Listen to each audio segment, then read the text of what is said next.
16 फरवरी से शुरू हो रही यूपी बोर्ड की परीक्षा को लेकर मुख्यमंत्री योगी आदित्यनाथ ने मंगलवार को अफसरों के साथ बैठक की और बोर्ड परीक्षा में सख्ती बरतने का आदेश दिया। आगे उन्होंने कहा, नकल करते हुए पकड़े जाने पर एनएसए की कार्रवाई होगी और ऐसा किसी भी घटना में शामिल होने पर कक्ष निरीक्षकों और केंद्र व्यवस्थापकों के खिलाफ एफआईआर दर्ज की जाएगी।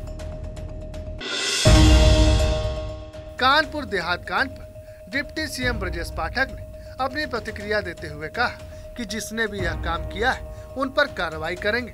हमने उच्च स्तरीय जांच कमेटी बनाई, जांच में दोषी पाए जाने वालों पर कड़ी कार्रवाई की जाएगी। अफसर हो या पुलिस प्रशासन, कानपुर वाले मामले में कड़ी से कड़ी कार्रवाई होगी।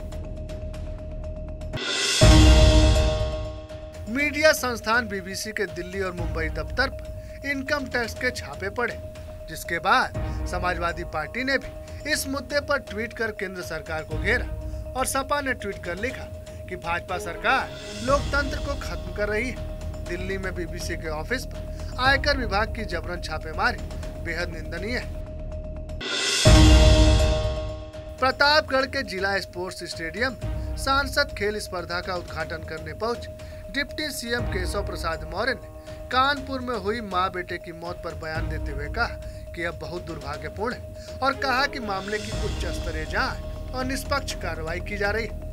वहीं आजम खान और उनके बेटे अब्दुल्ला आजम को ही सजा के बारे में डिप्टी सीएम केशव प्रसाद मौर्य ने कहा, न्यायालय कानून के अनुसार किए गए अपराध क्रम में ही सजा देती है। यदि कोई गलत करेगा तो उसे न्यायालय सजा अवश्य देगा।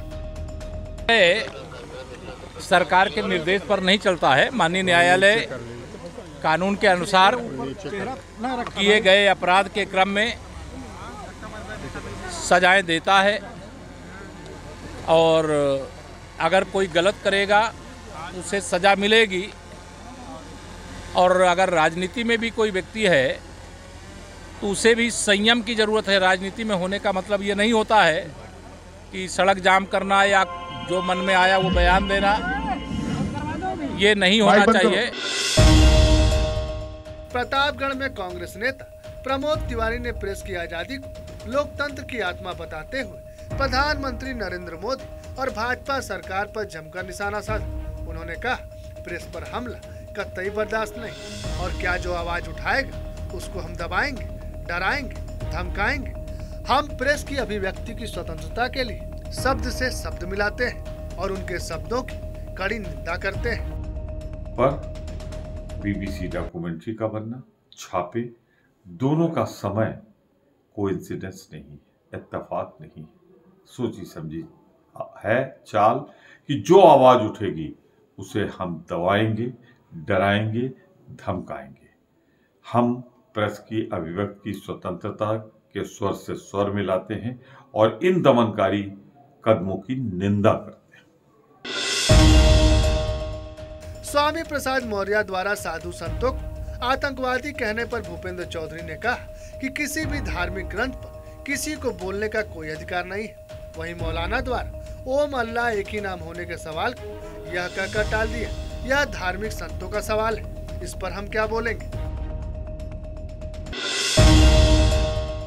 गाजीपुर के सांसद अफजाल अंसारी, जिनका गैंगस्टर एक्ट के मामले में गाजीपुर के एमपी एमएलए कोर्ट में आज पेशी थी, जिसमें वहां पेश हुए और उसके उपरांत मीडिया से बात करते हुए बताया कि आज की कार्रवाई हो गई और अगली कार्रवाई 16 फरवरी को होगी।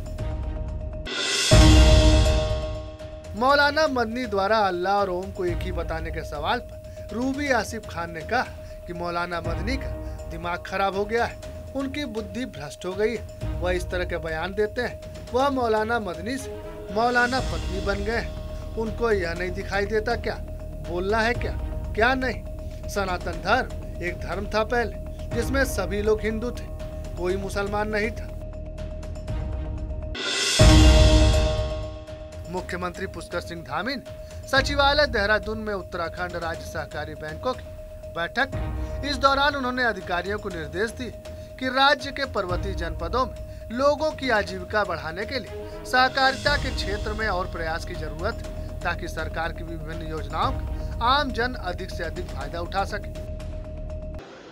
देखिए, उत्तराखंड जैसे राज्य में सहकारिता हमारा एक बहुत महत्वपूर्ण सेक्टर है और सहकारिता, कृषि, पशुपालन, हॉर्टिकल्चर, ये सब मिलकर कृषि, बहुत सारे जो